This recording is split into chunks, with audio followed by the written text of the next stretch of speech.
Basically हमने hormones बनवाने हैं अपनी बॉडी से, बॉडी को इस लेवल तक हील कर देना है कि बॉडी को जितना ईस्ट्रोजन चाहिए वो उतना बनाए, जितना प्रोजेस्टेरॉन चाहिए उतना बनाए, बॉडी से काम करवाना है, बॉडी को बाहर से बना बनाया आर्टिफिशियल नहीं देना है।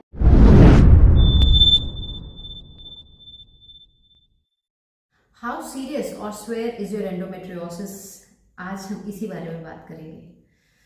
एंडोमेट्रियोसिस का treatment is a complicated one. Why it is complicated one is basically clinically हम क्या देखते हैं, देयर आर मेनी पेशेंट्स जो हम अप्रोच करते हैं जहां पर एंडोमेट्रियोसिस बहुत स्वेयर हो चुका होता है, एडहेजन्स बहुत ज़्यादा हैं, सिस्ट का साइज इवन 7-8 सेंटीमीटर तक पहुंच गया है, but the patient is saying कि उसको कोई सिम्टम ही नहीं रहा, it was asymptomatic and all of a sudden 1 month हल्का सा पेन हुआ, अल्ट्रासोनोग्राफी करवाया एंड उसके बाद देखा कि एंडोमेट्रियोसिस का ग्रेड जो है वो 4 है, बट सिम्टम्स बिल्कुल कुछ नहीं है। Second type of patients are those patients जहां पर symptoms are very severe, debilitating pelvic pain है, यूरिनेशन में पेन है, मोशन पासिंग में पेन है, लोअर बैक एक है, हैवी ब्लीडिंग है and there are a lot of symptoms. But जब अल्ट्रासोनोग्राफी करवाते हैं तो cyst size is almost 2 centimetre, but the symptoms are so much.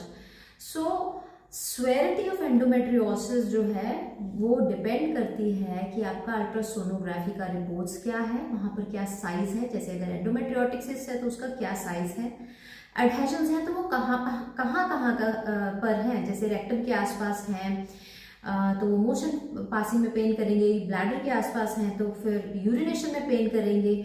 तो what are the symptoms, quality of life patient की कैसे है उस पर भी डिपेंड करता है and along with that internally ultrasonography के रिपोर्ट्स क्या बोल रहे हैं उस पर भी डिपेंड करता है। कन्वेंशनल ट्रीटमेंट में क्या रहता है, you are being given many of the patients do approaches जहां पर उनको आर्टिफिशियल हार्मोन्स एंड एवरीथिंग पे डाला जाता है, ओसीपीज पे डाला जाता है। उससे क्या होगा, providing artificial hormones from outside, उससे क्या होगा, body will become dependent and further adenomyosis other चीजें जो है वो एग्रीवेट कर जाती हैं in long run, because ultimately हम क्या कर रहे हैं, हम डिजीज एंडोमेट्रियोसिस या एडिनोमाइसिस जो है these are diseases of hormonal imbalances, chronic hormonal imbalances. तो अनटिल एंड अनलेस सिम्टम्स तो सबसाइड कर जाएंगे, चाहे हम बहुत सारे पेन किलर्स ले लें या फिर सीडोमेनोपॉज क्रिएट कर दिया जाता है with certain kind of hormonal pills जो long term दी जाती हैं with the lot of side effects. Symptomatically the patient is satisfied, but internally treatment भी तो चाहिए। We are not reversing or regressing the disease, endometriosis अंदर ही है। It's same as आप car drive कर रहे हैं एंड इंजन में कुछ इश्यूज हैं जिसके कारण कार कुछ आवाज कर रही है, आपके कानों में वो आवाज पड़ रही है। अब एक चीज है, आप अपना जो म्यूजिक है उसको लाउड कर दो, पूरा फुल कर दो, तो क्या होगा, आपको आवाज इंजन की सुनना बंद हो जाएगी एंड आप ड्राइव करते जाओ। बट उससे क्या होगा, क्या वो इंजन में जो इश्यूज है वो ठीक हो जाएंगे या वो और बढ़ जाएंगे? थोड़ी देर के लिए यू विल बी सेटिस्फाइड क्योंकि आपको आवाज सुन नहीं रही है, आप अपना सिमिलरली ऐसे ही सिम्टम्स सबसाइड हो जाएंगे with pain killers, with different artificial hormones, but internally एक डिजीज है उसका ट्रीटमेंट होना बहुत जरूरी है। अब हम आते हैं इसके ट्रीटमेंट के ऊपर। वेरी सिंपल ट्रीटमेंट जो इसका रहता है, एंडोमेट्रियोसिस या एडिनोमाइसिस अंदर कॉज करते हैं इन्फ्लामेशन। दीज इन्फ्लामेशंस जो अंदर होती हैं, बहुत रीजंस होते हैं इन्फ्लामेशंस के, उसमें जाने लगूंगी तो वीडियो बहुत लंबा हो जाएगा। इन्फ्लामेशन को सबसाइड करना, एंटी इन्फ्लामेटरी हर्ब्स ऐड करना, उससे कहीं पे भी किसी पॉइंट पे भी कोई भी इन्फ्लामेशन रहेगी तो वो क्या हो जाएगी, सबसाइड हो जाएगी। इन्फ्लामेशन सबसाइड हो जाएगी तो क्या होगा, पेन नहीं होगा, सिम्टम्स भी सबसाइड हो जाएंगे। तो हम ट्रीट इन्फ्लामेशन को करेंगे लेकिन सिम्टम्स उसके भी सबसाइड हो जाएंगे। सेकेंडली हम वर्क करेंगे क्योंकि ईस्ट्रोजन जो है वो ब्लड सर्कुलेशन बहुत ज्यादा घूम रहा है, उसका लेवल जो है वो बढ़ चुका है। ऐसे केसेस में हमें ईस्ट्रोजन जो बहुत ज्यादा बढ़ गया है उसको बाहर आउट करना है, तो उसके लिए हम यूज करेंगे detoxification herbs. Detoxification herbs body के अंदर जो भी इस तरह के हार्मोनल इम्बैलेंसेस से एक्सेसिव हार्मोन्स हैं उनको फ्लश आउट कर देगा with the help of liver को एक्स्ट्रा स्ट्रेंथ प्रोवाइड करेगा जिससे कि इस पे वर्क किया जाएगा। Then gut flora and fauna पे वर्क किया जाएगा।